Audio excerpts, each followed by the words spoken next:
नमस्कार, doctor speak में आप सभी का स्वागत है और अगले आधे घंटे तक देश भर से हमारे साथ आप सभी लोग जुड़ सकते हैं इन हमारी फोन लाइंस पर। और इस आधे घंटे में आप हमारे साथ जो डॉक्टर्स का पैनल रहेगा उनसे कोविड से जुड़े अपने सवाल पूछ सकते हैं। मैं हूं ऋतु वर्मा, मेरे साथ हैं मेरे सहयोगी मार्कलिन। Namaskar. Thanks very much, Ritu. And indeed, so you can call in. Our numbers will be flashing on the screen, and you can ask your questions regarding COVID-19, how to deal with the situation if you're having any problems, and if you're having any kind of problem at all. Today we're going to have a specialist who's a cardiologist with us, and we also have a general physician on medicine. Dr. Anupam Prakash from Lady Hardinge Medical College is joining us, and Dr. Bipin Kumar Dubey, senior cardiologist, are with us. These are the doctors who are with us today. So you can always call in with your questions. We'll start with Dr. Dubey. You know, the concern is that post recovery, people have had some concerns about traveling clogged and things like that, and you know, the worry of whether your blood circulation can be a cause of problem. How do you know, give us the post recovery period? How serious is it for the heart? There are so many studies, and the leading studies is from US that Mount Sinai Hospital, it's situated in Newark, and that studies has shown that COVID is affecting heart in 20 to 25% cases. Out of that, 20% cases are presenting with the direct heart attack, and 5% patients, they are having a reduced heart pumping capacity, that's called reduced heart function, leading to the heart failure. These two types of complications are coming up. So if somebody is already having coronary artery disease, that means there is some kind of the blockage in the coronary artery disease. COVID usually precipitates the acute heart attack due to the forming a clot in the coronary artery disease. De novo coronary artery clotting is also there. That means in those patients where there is no coronary artery blockage pre-existing, in that case also 25% of the patients, they are having direct clot formation in the coronary artery, leading to the heart attack. And secondly, this COVID virus also causing the muscle damage, that's called cardiomyopathy, leading to reduction in the function of the heart. So ultimately these patients are going for the heart failure, and these two complications are having in the heart failure. And as far as you told us, these post-COVID effects. So if some patient is have suffered the heart attack during COVID, or those patients who are having a cardiomyopathy, means infection of the COVID in the heart muscles, those two things are going to lead for the reduction in the heart function, leading to heart failure. And you know that the consequences of heart failure, like continuous breathlessness, swelling in the body, and saturations of the oxygen also is going down. So these things happens in around 20 to 25% of the cases of the of COVID infected patients. So majority of them, it starts during the acute COVID infection, and the sequelae persist for a longer time. Doctor Prakash, हम आपसे सवाल करते हैं, लेकिन उससे पहले एक बार अपने दर्शकों को बता दें कि 23387031 ये नंबर है जिस पर आप कॉल कर सकते हैं। साथ ही साथ आप हमारे साथ फेसबुक पेज से भी डी न्यूज के लाइव से जुड़ सकते हैं, उस पर भी आप सवाल पूछ सकते हैं जो हम डॉक्टर से आपके लिए पूछेंगे। डॉक्टर प्रकाश, जिस तरह से हम देख रहे हैं कि अब धीरे धीरे मौसम बदलने का ये वक्त है, कोविड के दौरान एक तरह से पूरा लोगों की एक जीवन शैली में एक परिवर्तन हमने देखा है, जिसमें हाथ धोने से लेकर अपनी पर्सनल हाइजीन के साथ ही साथ किस तरह से आप फिजिकल डिस्टेंसिंग के साथ साथ कई तमाम एहतियात बरत रहे हैं। लेकिन मौसम को खास ध्यान में रखते हुए आज जब हम अक्टूबर, नवंबर, दिसंबर धीरे धीरे सर्दी की तरफ बढ़ेंगे, तो किन एहतियातों को बरतना जरूरी है?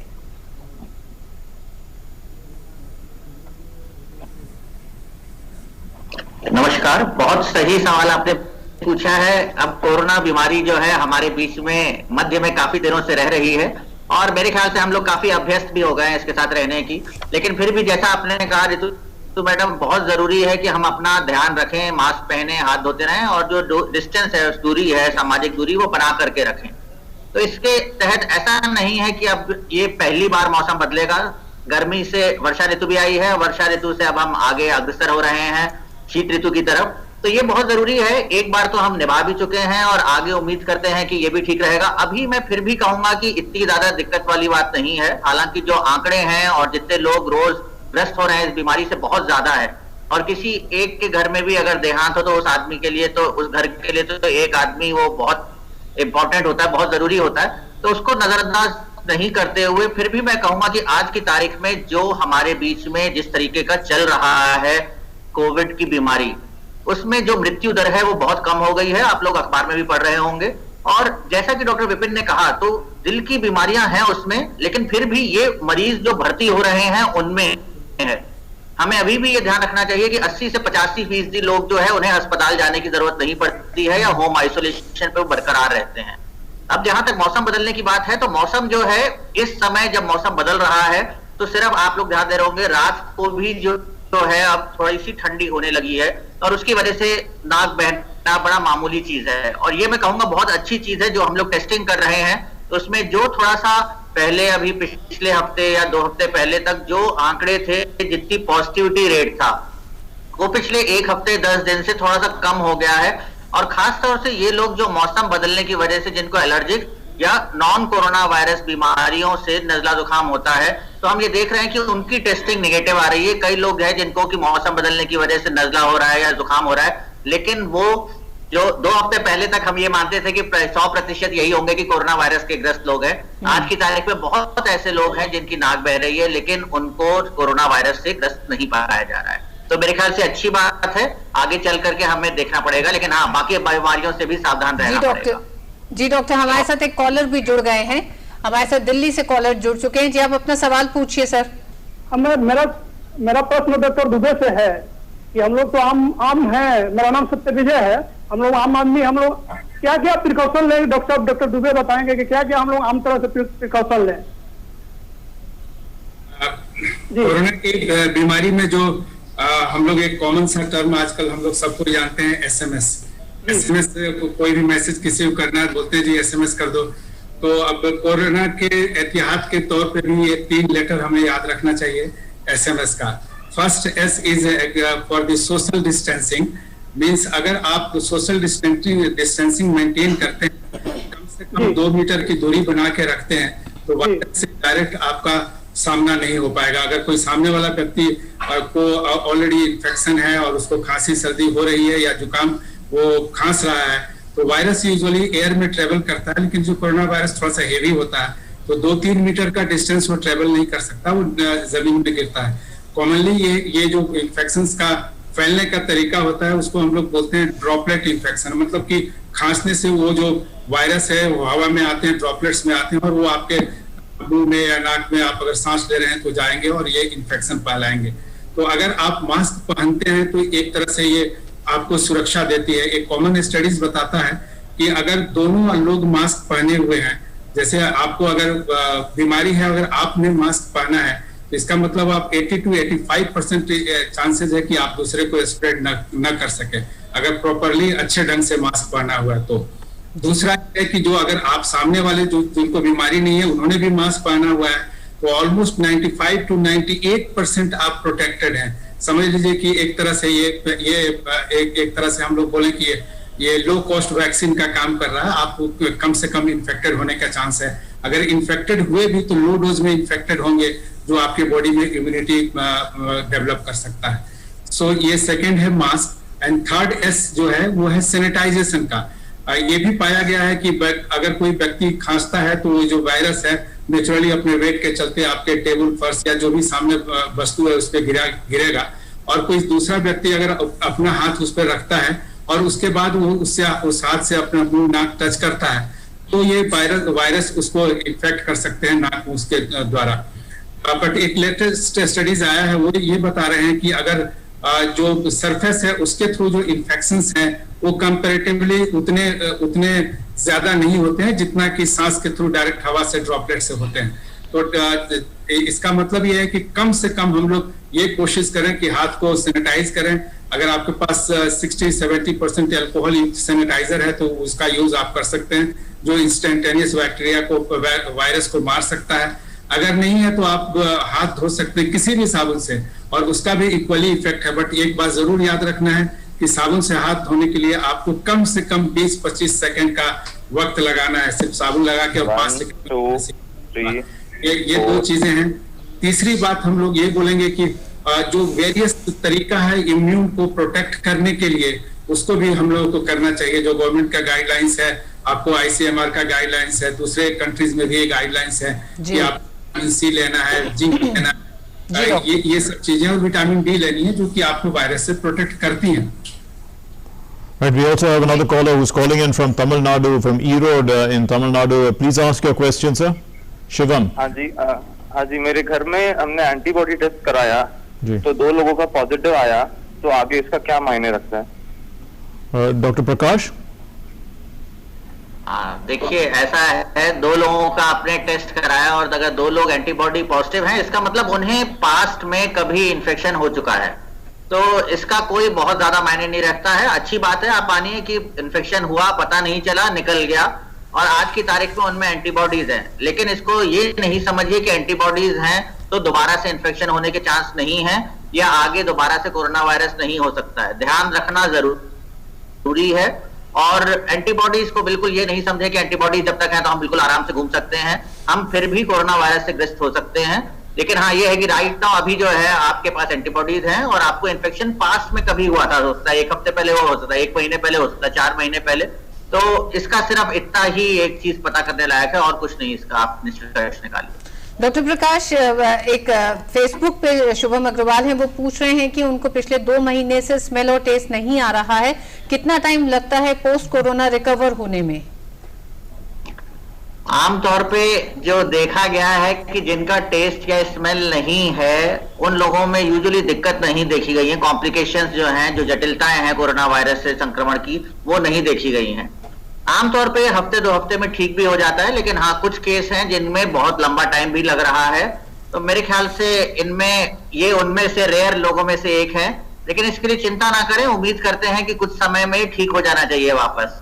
तो एक बार अगर आपको है, फिर भी एक बार जाकर के अस्पताल में दिखा सकते हैं, क्योंकि किसी और कारणवश ये नहीं दिक्कत होनी चाहिए, उसके लिए एक बार दिखाना जरूरी है। हो सकता है डॉक्टर साहब कुछ जांचें लिख रहे हैं आपको, तो कोरोना के अलावा भी कुछ कारण होते हैं जिनमें ये दिक्कत हो सकती है। हालांकि इस समय तो अगर बुखार के साथ है तो कोरोना ही मानते हैं, लेकिन अगर इतना लंबा चल गया है तो एक बार डॉक्टर को जरूर दिखाएं, मैं एडवाइस दूं। डॉक्टर प्रकाश, इसी के साथ एक सवाल और फेसबुक पे ही है। गोपाल जी पूछ रहे हैं कि जो कोविड से रिकवर हो चुका है, क्या वो घर में फिर अगर कोई कोविड पॉजिटिव होता है तो उनके साथ तमाम एहतियातों के साथ रहा जा सकता है, उसको कितना खतरा होता है फिर? देखिए, कोविड से हम आमतौर पर मानते हैं कि कोई भी बीमारी है जो इन्फेक्शन है जिससे हम ग्रस्त थे और अगर ठीक हुए हैं तो कुछ समय तक हमारे पास उससे दोबारा ना होने के चांसेस रहते हैं, चाहे वो डेंगू हो, चाहे वो चिकनगुनिया हो। लेकिन फिर भी जैसे डेंगू के 4 वायरस हैं, एक के बाद एक आप हो सकते हैं, वैसे चिकनगुनिया के भी वायरस हैं, तो आप अलग अलग स्ट्रेन होते तो दोबारा से हो सकता है। कोरोना वायरस का अभी जो है, कोरोना वायरस के भी भारत में कुछ स्ट्रेन अलग अलग मिले हैं, तो आप ये नहीं सोचिए कि अगर आपको 2 महीने पहले या 1 महीने पहले कोरोना से ठीक हो गए थे आप, और आज की तारीख में आपको अभी 2 हफ्ते पहले आप ठीक हो गए, अब घर में किसी और को कोविड पॉजिटिव हो गया है, या 1 महीने बाद कोई और कोविड पॉजिटिव हो गया, कोरोना से ग्रस्त हो गया, तो आप अपनी पूरी एहतियात बरतें। ये नहीं सोचें कि आप हो चुका है तो आप जो है आपको कोई दिक्कत नहीं है। ये ठीक है कि आपको चांसेस कम हैं, लेकिन फिर भी रिस्क लेने से कोई फायदा नहीं है, क्योंकि कोई और स्ट्रेन हो सकता है जिसकी वजह से आप फिर से ग्रस्त हो सकते हैं। डॉक्टर साहब, हमारे साथ एक और कॉलर जुड़ गए हैं, रविंद्र कुमार हैं दिल्ली से। जी रविंद्र, आप अपना सवाल पूछिए। हाँ डॉक्टर प्रकाश, मेरे को बताएं, मैंने अभी कोविड टेस्ट करवाया था तो अभी बिल्कुल फील बेटर कर रहे हैं, तो नेक्स्ट रिपीट करवाने के लिए कितने दिनों बाद करवाना चाहिए हमें?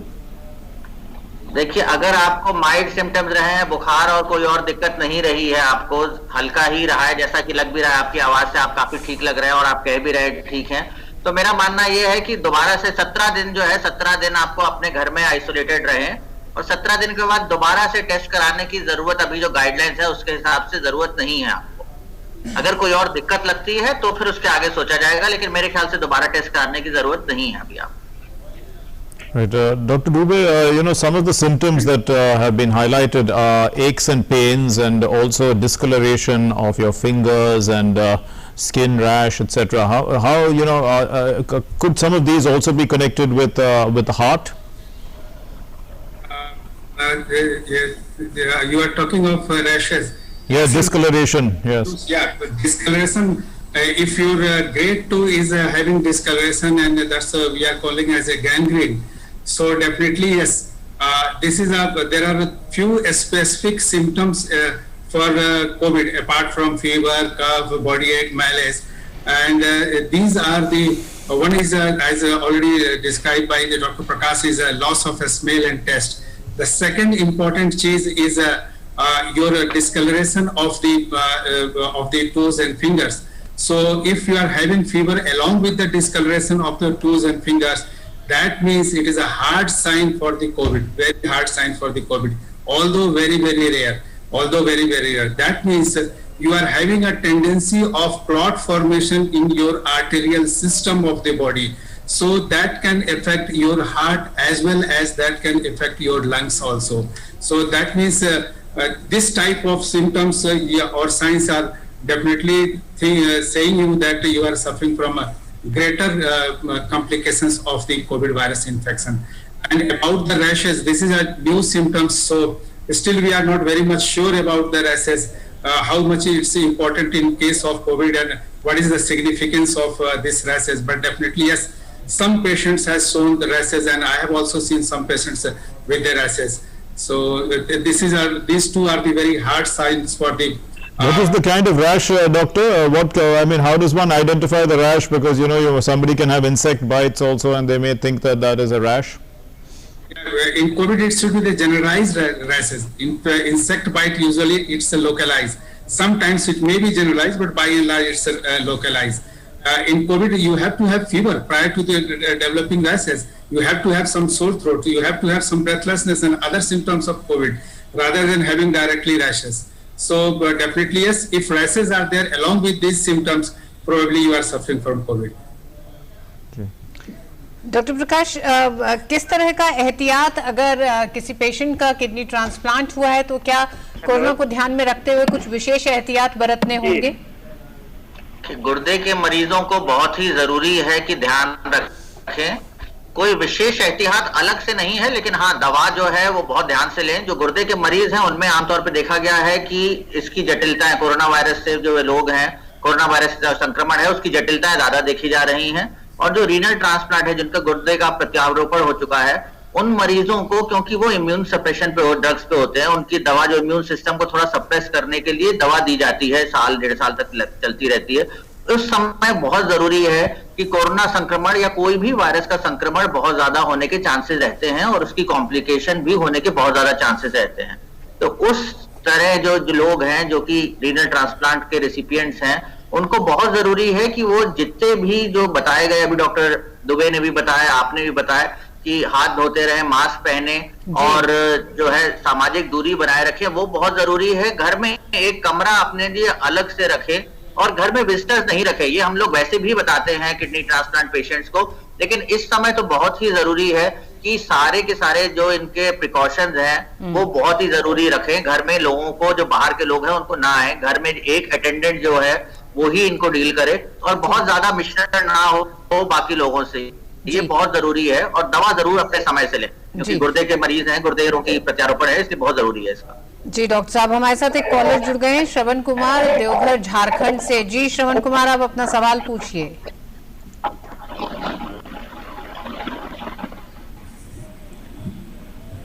श्रवण कुमार, आप अपना सवाल पूछिए।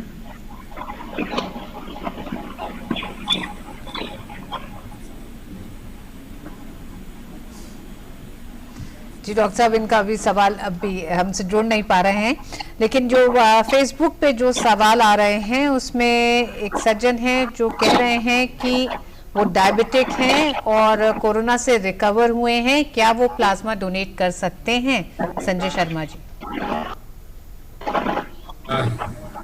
रिलेटिवली डायबिटीज एक रिलेटिव कंट्राइंडिकेशन है प्लाज्मा डोनेशन का। सो अगर डायबिटीज अनकंट्रोल्ड है तो definitely no. definitely low. Relative contraindication, how much is blood sugar he is having, how many drugs he is taking, whether he is taking insulin or not. But it's a relative contraindication. Right. Dr. Prakash, at a time like this, exercise is important, and even as Dr. Dubey, as a cardiologist, I guess the heart needs exercise also, but the rest of the body also needs a lot of exercise. In this context, what would one advise? Because people are still kind of concerned about coming out of their houses and doing things, but there are a lot of people who are taking walks and maintaining distance, but to have a healthy lifestyle, one needs to have some exercise. Exercise बहुत जरूरी है, व्यायाम शरीर के लिए बहुत जरूरी चीज है। और मेरा मानना है कि अगर आप ऐसे समय जा सकते हैं जिस समय लोग बाहर नहीं हैं उस समय, तो उस समय वॉक करने में कोई बुराई नहीं है। मास्क पहन करके जाएं, सैनिटाइजर जेब में रख के लेके जाएं, तो वॉक आप कर सकते हैं।